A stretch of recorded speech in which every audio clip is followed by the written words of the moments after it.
자리에 앉으셔서 하나님의 말씀을 보겠습니다.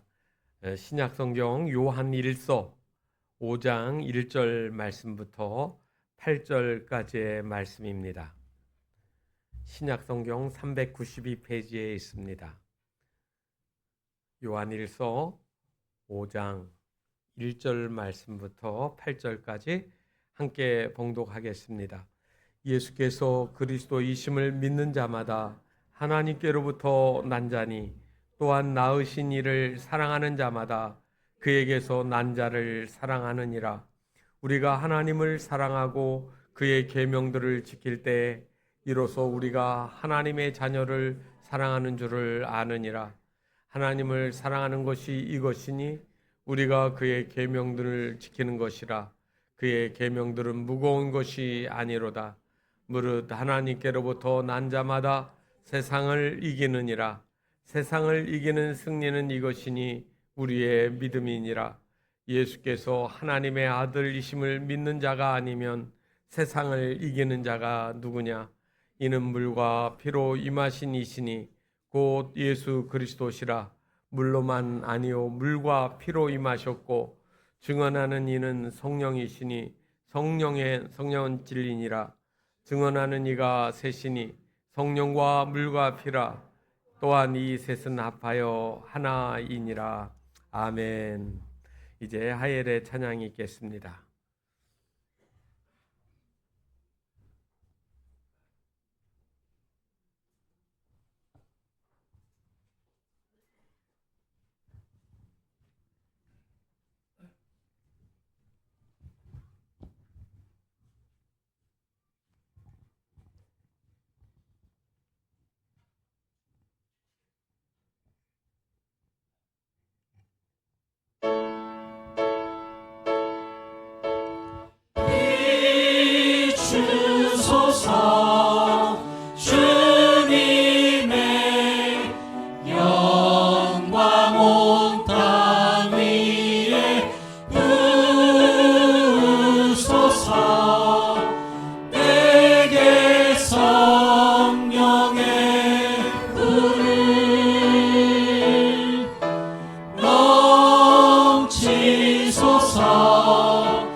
주님 당신은 사랑의 빛 어둠 가운데 비추소서. 세상의 빛 예수 우리를 비추사 당신의 진리로 우리를 자유케 비추소서. 우리 위에 비추소서. 주님의 영광 온 땅 위에 부으소서. 내게 성령의 불을 넘치소서. 은혜와 긍휼을 열방 중에 전하소서. 빛 되신 주의 말씀.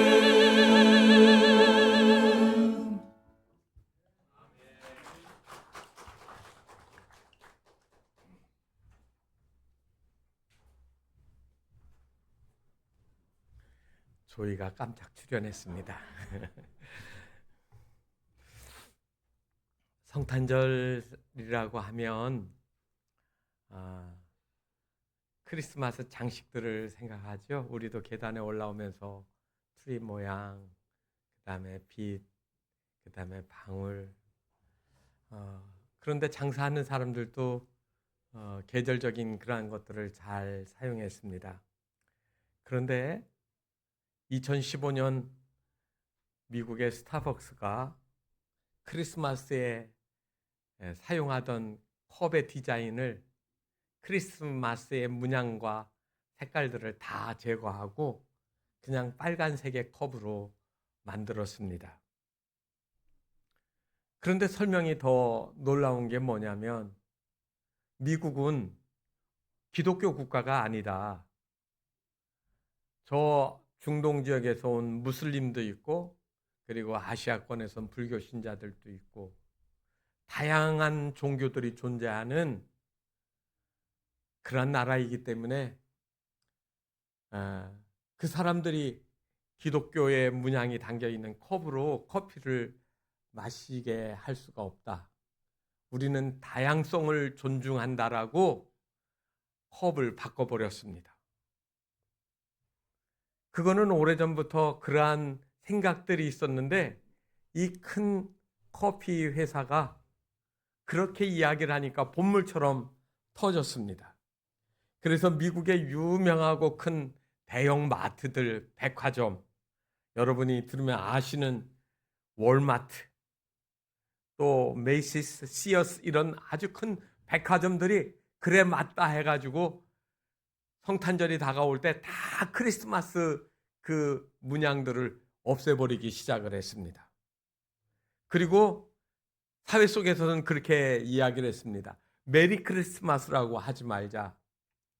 해피 할로데이 또는 시즌스 그리팅이라고 하는 인사를 하면 되지 왜 메리 크리스마스라고 해야 되느냐, 그렇게 주장을 했습니다. 많은 사람들이 그 말에 맞다고 고개를 끄덕였습니다. 우리는 나 중심이 아니라 상대방을 존중해야 된다라고 하는 이야기였죠. 그리고 올해 미국의 대통령 선거에서 카말라 해리스라고 하는 민주당 대통령 후보는 우리는 메리 크리스마스라고 하지 않을 것이다 라고 주장을 하니까 이번에는 도널드 트럼프가 그 말을 딱 받아가지고 나는 미국에서 메리 크리스마스라는 말을 살리겠다라고 주장을 했습니다. 미국의 남쪽 거기를 미국 사람들이 할 때는 바이블 벨트라고 합니다.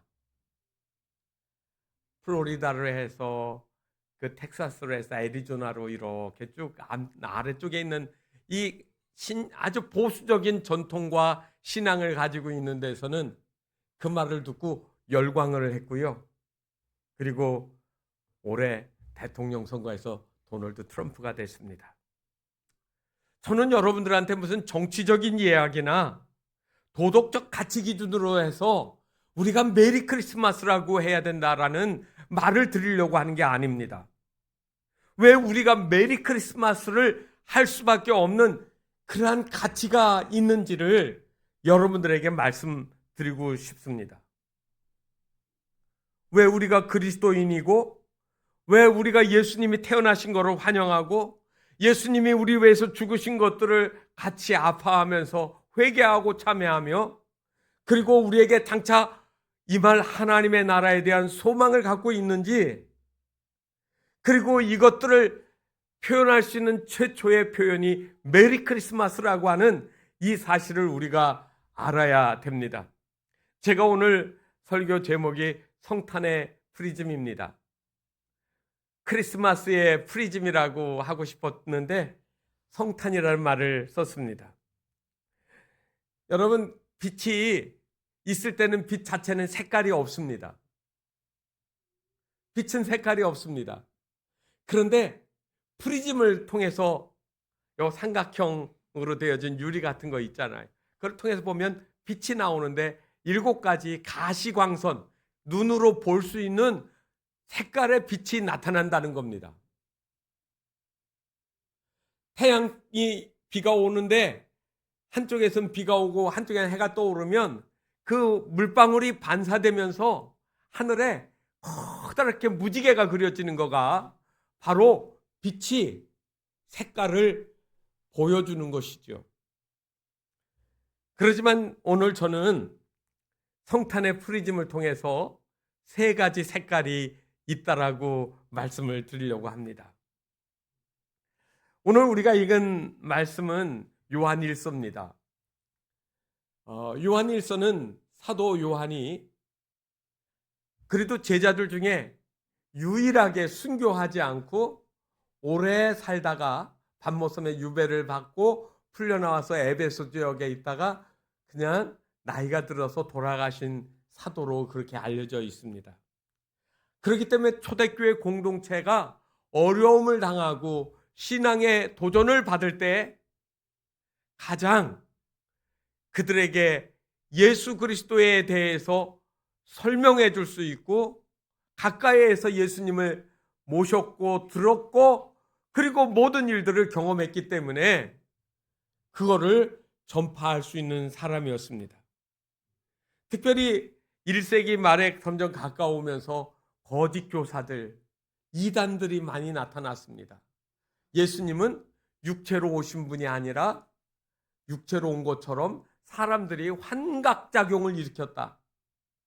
예수님의 부활도 사실이 아니다. 육체는 더러운 것이고 영은 귀한 것이기 때문에 거룩하신 하나님이 이 땅에 오실 수 없다. 이런 막 난무하는 거짓 교리들이 사람들 가운데 많이 퍼졌고 그것 때문에 초대교회가 여러 가지 가치관에 혼란이 오게 되었습니다. 그래서 이 사도 요한은 예수님이 누구신지 이 초대교회 그리스도인들에게 가르쳐 주려고 했던 겁니다. 그러면서 5장 1절 우리가 오늘 보고 있는 말씀이 뭡니까? 예수께서 그리스도이심을 이렇게 나옵니다. 여러분, 예수님은 태어나신 예수예요. 그죠? 사람의 몸으로 입고 오신 분이에요. 그런데 그리스도라고 하면 이건 메시아를 상징하는 용어입니다. 그래서 히브리어로 우리가 메시아 하는 거를 헬라어로 번역할 때는 그리스토스라고 하는 크리스토스라는 헬라어로 했고 우리는 그리스도라고 부르는 겁니다. 이거는 기름 부음을 받은 사람. 그래서 구약에서는 왕, 제사장, 선지자가 기름 부음을 받았지만 이 세 가지가 다 한 사람 안에서 나타나는 그분이 메시아인데 바로 예수는 그리스도이시라고 설명을 하고 있는 겁니다. 그러면서 뭐라고 합니까? 예수를 그리스도이심을 믿는 자가 이기는 줄을 안다라고 그렇게 이야기를 합니다. 하나님께로부터 난 자마다 세상을 이기느니라. 세상을 이기는 승리는 이것이니 우리의 믿음이니라. 이런 말씀을 하는 거죠. 여기에서 세상은 무엇일까요? 헬라어로 여러분 코스모스라고 합니다. 코스모스. 그런데 이 코스모스는 하나님과 대적되어지는 세상. 그래서 이거는 악한 사탄의 세력이 지배하고 있는 그러한 곳을 이야기하는 거예요. 그러니까 그리스도인들은, 교회는 이 세상 속에 있으면서 예수가 그리스도이심을, 다른 말로 하면 메시아이심을 인정하고 그 믿음을 가져야 이길 수 있다라고 이야기하는 겁니다. 그런데 바로 메시아로 나타나시는 예수 그리스도를 설명하는 첫 번이 바로 뭡니까? 동정녀 마리아에게서 탄생하시는 성탄절의 이야기가 바로 그 이야기의 시작입니다. 여러분 한번 생각해 보세요. 성탄절에 가장 많이 사용되는 색상이 뭡니까? 빨강색입니다. 또 하나는요? 녹색도 있습니다. 또 하나는요? 흰색입니다. 아마 이 세 가지가 전부일 거예요. 성탄절에 상징하는. 그래서 저는 이 세 가지 색상, 이게 성탄절의 프리즘이라고 생각합니다. 예수님의 탄생을 믿음의 눈으로 하나님의 말씀을 통과해서 보여놓으면 빨간색, 흰색, 녹색이 나타날 거예요. 먼저 여러분, 빨간색은 무슨 의미가 있을까요? 오늘 성경에 있는 이야기를 보면 사랑이라는 말이 여러 번 나옵니다. 우리가 하나님을 사랑한 것이 아니라 하나님이 우리를 먼저 사랑하셔서 우리가 그 사랑을 깨닫고 하나님을 사랑하게 되는 거거든요. 그래서 그리스도이심을 믿는 자마다 하나님을 사랑할 수밖에 없어요. 성탄절이 되면 여기에는 보여지지 않지만 포인세티아라고 하는 화초가 있습니다. 포인세티아, 잎사귀가 붉으면서 넓은 그러한 꽃인데, 이 꽃은요 아주 춥고 캄캄한 곳에서 특유의 붉은 빛을 낸다고 합니다. 빛이 차단되고 냉기가 감도는 공간에서 다른 사람 모르게 꽃을 피우는 거예요. 포인세티아의 파란 잎사귀가 어두움과 추위를 건져내고 꽃을 피워내는 그 색깔이 붉은색으로 나타나는 거죠. 그런데 만약에 포인세티아가 이렇게 자라나고 있는데 거기에 조그만 빛이라도 새어 들어가면 붉은 색깔이 변색을 해서 얼룩이 생긴다고 합니다. 심지어 비상구의 불빛, 비상구 엑시트라고 쓰여진 거기를 통해서 빛이 이렇게 들어오면 붉어지던 그것이 얼룩이 생긴다는 거예요. 그래서 빛은 꽃을 피우게 되어지는데 방해가 된다고 합니다. 포인세티아가 가장 아름다운 곳을 피우기 위해선 철저한 고립, 그 다음에 어둠의 세월이 필수적이라는 겁니다. 여러분, 예수님께서 이 땅에 오셔서 우리를 구원하시기까지 예수님의 생애를 보면 화려한 궁궐도 아닌 베들레헴의 구유에 탄생하셨고, 그리고 목수의 아들로 사시다가 공생의 3년 동안 많은 어려움을 겪으시고, 그리고 마지막에는 죽으셨다가 부활하시는 이야기를 우리는 압니다. 그 시간들이 무엇을 의미할까요? 예수님의 생애는 한순간에 오셔서 나는 왕이야, 모든 사람은 나를 믿어야 돼, 공포와 눌림으로 사람들을 지배한 것이 아니라는 말입니다. 우리는 산타 할아버지가 빨간 옷을 입었다고 그래서 우리가 빨간색이 성탄절의 색깔이라고 생각하시겠습니까? 오늘 예수님이 우리를 위하여, 성경은 예수님의 붉은 핏자국으로 우리를 위하여 대신 죽으신 그 희생의 그 색깔을 우리에게 보여주고 계시는 겁니다. 성탄절에 빨간색이 보일 때는 나를 위해 피 흘려 죽으신 예수 그리스도를 생각하셔야 합니다. 요한복음 3장 16절은 아마 가장 잘 아시는 복음의 복음입니다. 하나님이 세상을 이처럼 사랑하사 독생자를 주셨으니. 독생자는 어느 집의 외아들이 아닙니다. 전에 제가 말씀을 드렸죠. 헬라어로는 독생자를 모노게네스라고 합니다. 그런데 모노라는 말은 하나를 가리키는 말이고요, 게네스라는 말은 나타라는 말이에요. 그런데 이 나타라는, 게네스라는 그 단어의 어근에서 나온 파생어가 게놈이라는 말이 있습니다. 유전자와 관계되어 있어요. 그러니까 여러분 생각해 보세요. 하나밖에 없는 유전자, 사람의 염색체나 유전자하고는 다른 세상에 존재하지 않는 유일한 하나님의 아들이 이 세상에 오셨다라는 말이 모노게네스, 독생자라는 의미예요.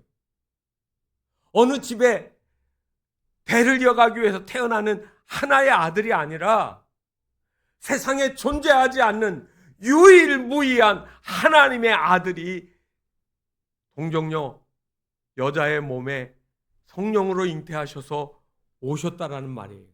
그런데 그를 어떻게 하시려고요? 죄로 인해서 스스로 영원히 멸망받을 수밖에 없는 지옥에 갈 수밖에 없는 우리 인생들을 구원하시기 위하여 죗값을 대신 치루어 붉은 피를 흘리게 만드시는 하나님의 의도와 목적을 가지고 이 땅에 오신 거지요. 그래서 그 예수를 믿는 자마다 멸망하지 않고 영생을 얻게 하려 하심이니라. 여러분, 얼마나 충격적입니까? 얼마나 큰 사랑입니까? 그래서 빨간색은 희생적인 사랑을 나타내는 말씀입니다.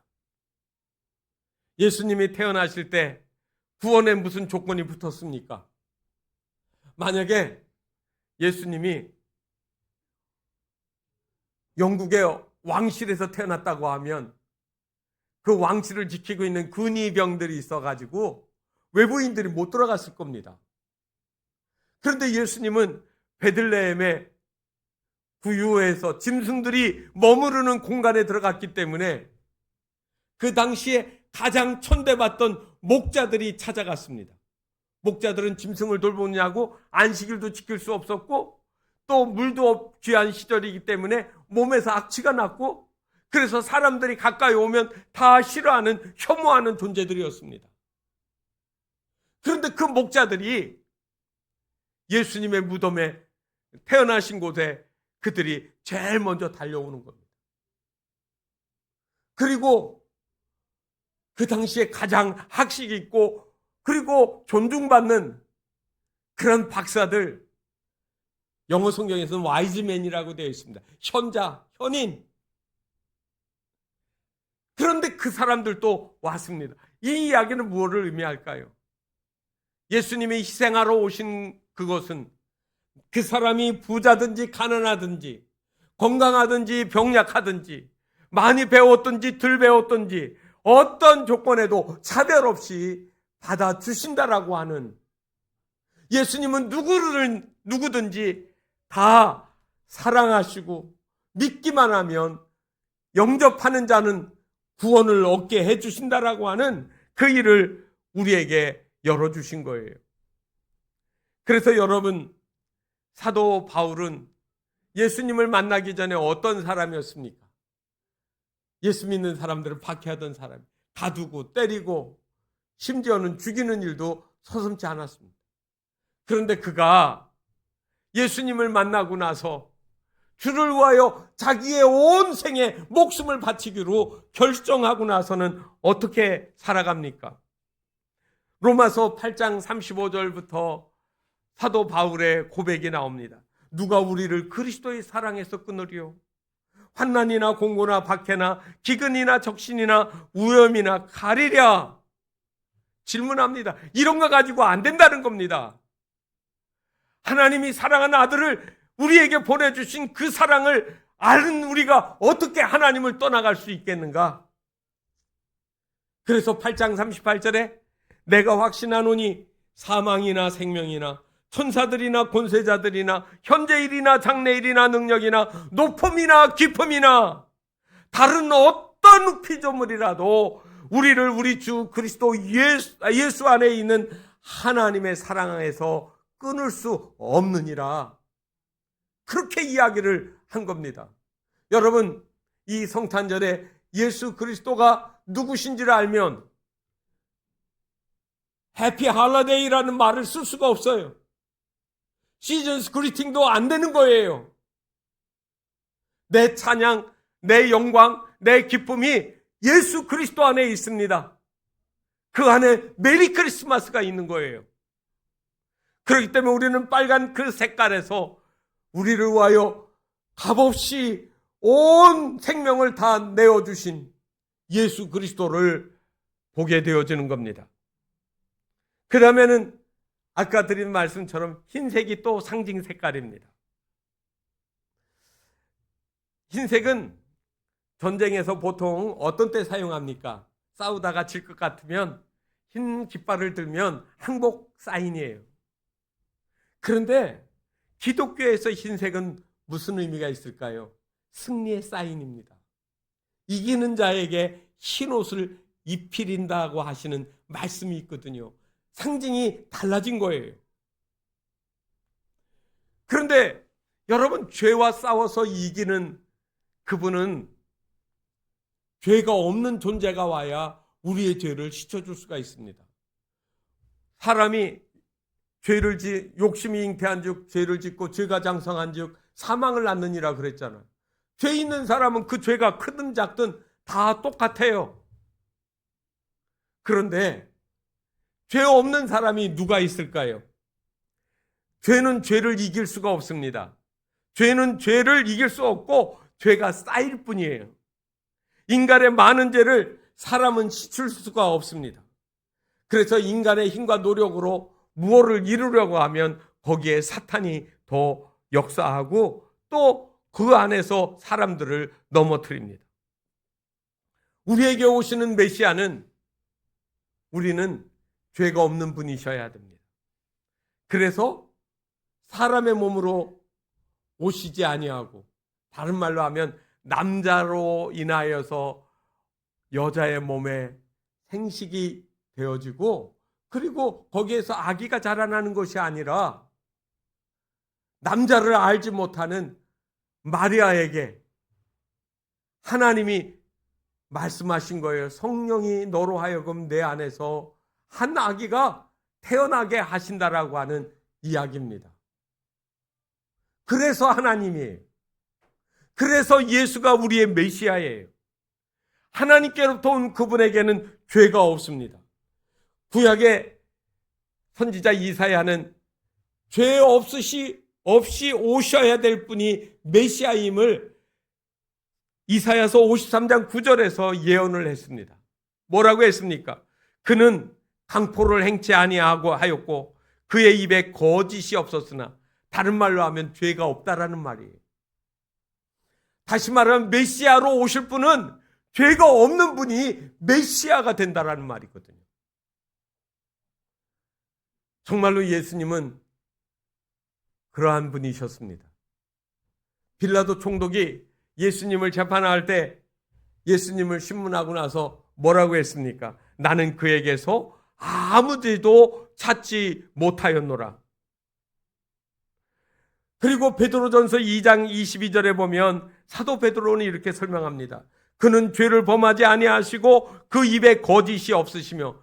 여러분, 이사야가 한 말을 나중에 직접 경험한 베드로가 그대로 반복하고 있는 겁니다.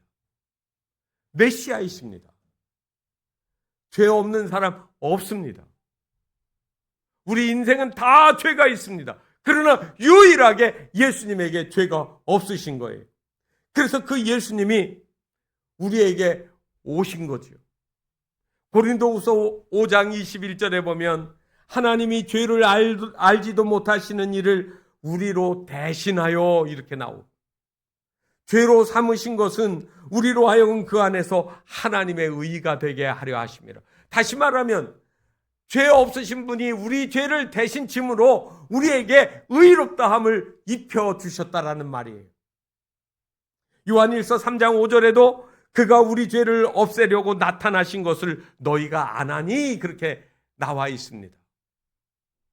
여러분, 성경은 이 깨끗하고 죄 없으신 예수 그리스도가 우리 죄를 없이 하셨다라는 사실입니다. 그래서 저와 여러분이 예수 그리스도를 믿음으로 말미암아 하나님의 자녀가 될 수 있는 특혜를 받는 거죠. 이제 우리는 어떻게 살아야 될까요? 우리가 하나님의 은혜로 말미암아 구원을 받았다라고 하면 예수 그리스도의 거룩하심을 본받아 내가 거룩한 것처럼 너희도 거룩하라 하신 말씀처럼 깨끗하게, 성결하게, 순결하게 살아가는 겁니다. 이렇게 살아갈 때 여러분 어떻게 하시겠습니까? 이사야서 61장 10절에 보면 내 영혼이 나의 하나님으로 말미암아 즐거워하리니 이는 그가 구원의 옷을 내게 입히시며 공의의 겉옷을 내게 더하심이 라고 나옵니다. 그분이 우리에게 옷 입혀주신대요. 무슨 옷을 입혀주실까요? 요한계시록 3장 5절에 이 말이 나옵니다. 이기는 자는 이와 같이 흰옷을 입힐 것이요. 무슨 옷입니까? 흰옷입니다. 깨끗한 옷입니다. 더럽지 않습니다. 우리에게 지워지지 않는 생명록 책에 흰옷 입은 성도들의 이름이 기록되어 있다라는 거예요. 요한계시록 7장 9절에는 이렇게 얘기합니다. 이일 후에 내가 보니 각 나라와 족속과 백성과 방언에서 아무도 능히 셀 수 없는 큰 무리가 나와 흰옷을 입고 손에 종려가지를 들고 보좌 앞과 어린 양 앞에 서서. 여러분 아시겠죠? 성탄절의 흰색은 그냥 흰색이 아닙니다. 그 속에 우리 죄를 깨끗이 씻어주신 예수 그리스도의 대속의 은혜로 거룩함을 입은 성도의 삶이 나타나는 겁니다. 마지막으로는 녹색입니다. 성탄절에 이 녹색들은 어디에서 나왔을까요? 여기에도 트리 모양이 있는데 이 트리가 녹색이지요. 이 트리는 언제 시작됐는지 의견이 분분하더라고요. 루터가 전나무 숲을 지나가다가 달빛에 비춰진 그 나무를 보고 감동해서 뭐 했다 하는 이야기도 있고, 또 다른 이야기 여러 가지가 있는데 그 중에 하나가 이런 이야기입니다. 6, 7세기 경에 유럽에서 성탄 전야에 성경 내용을 가지고 연구를 하게 되었습니다.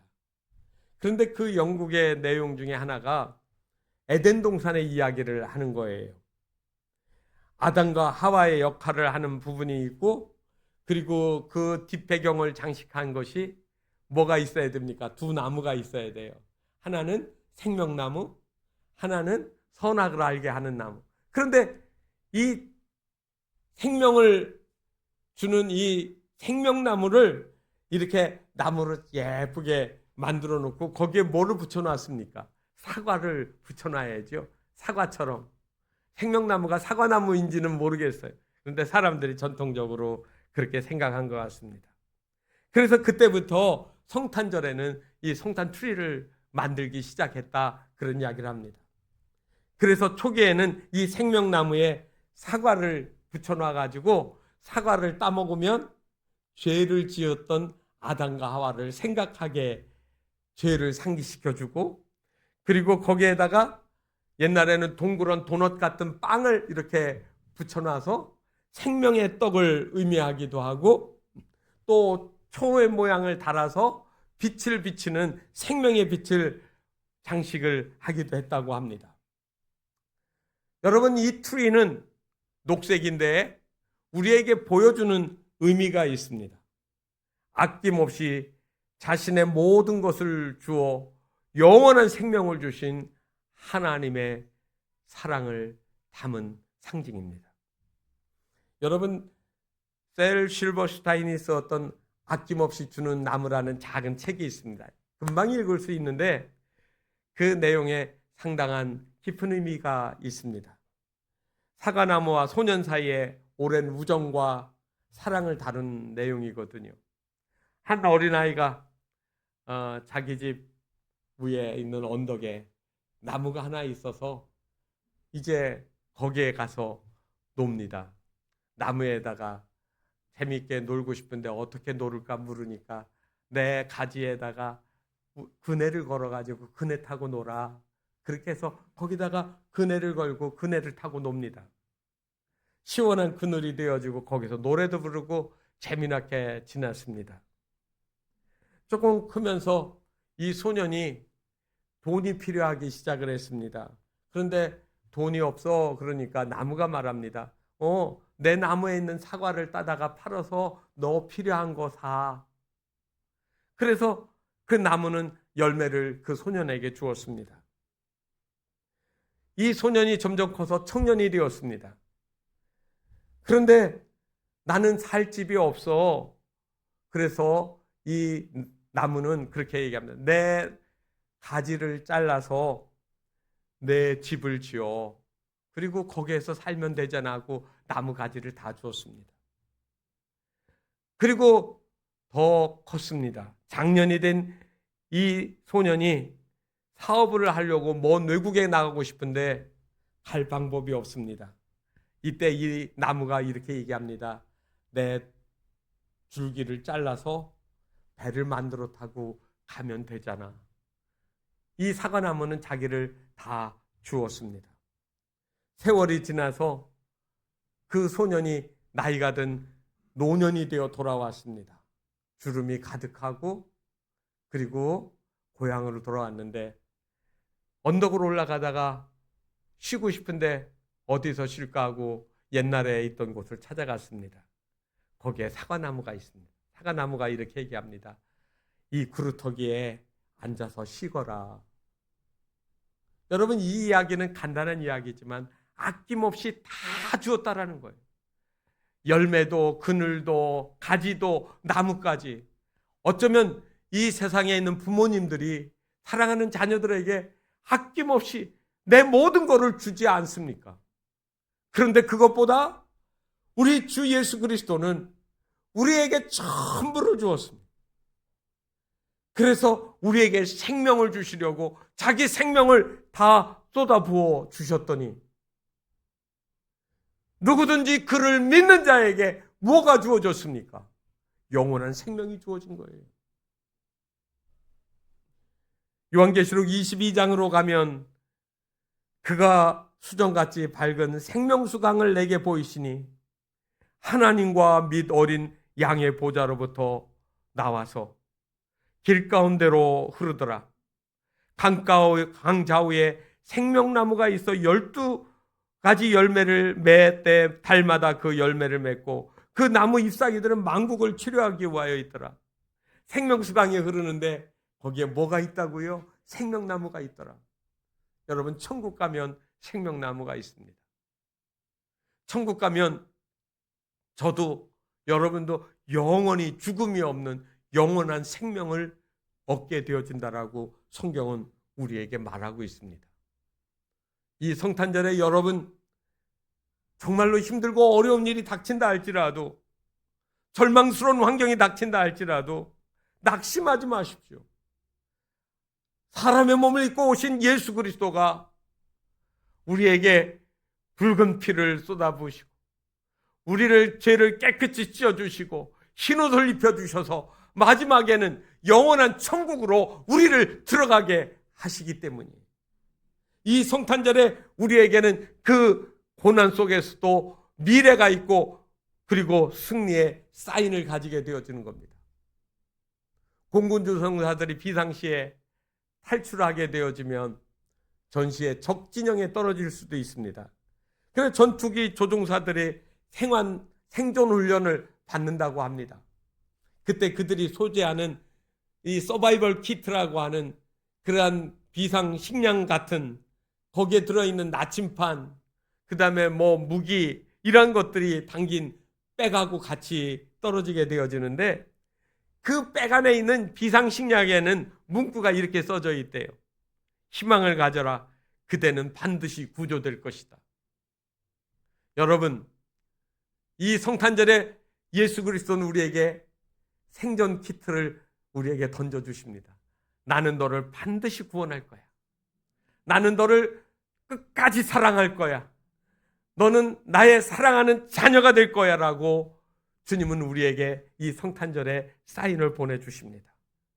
이 시간 낮고 낮은 이 땅에 자기의 몸을 버리시기 위하여 이 땅에 찾아오신 예수 그리스도를 묵상하셔야 됩니다. 예수 영광 버리사 하늘 영광 내려놓고 사람 되신 이 모습을 우리가 찬양하겠습니다.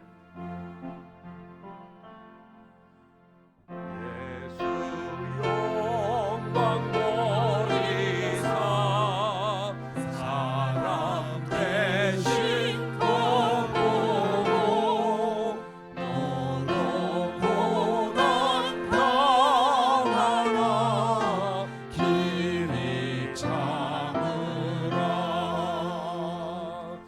예수 친히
짧은 시간이지만 예수님이 우리에게 오셔서 우리의 삶을 살리시고 구원하시기 위하여 하나님의 아들로 태어나신 것, 우리의 구세주이시고 우리의 영원한 생명이 되어 주심을 감사하며 하나님 믿음 지켜 주를 섬기며 살겠습니다라는 고백의 기도를 우리가 함께 하겠습니다.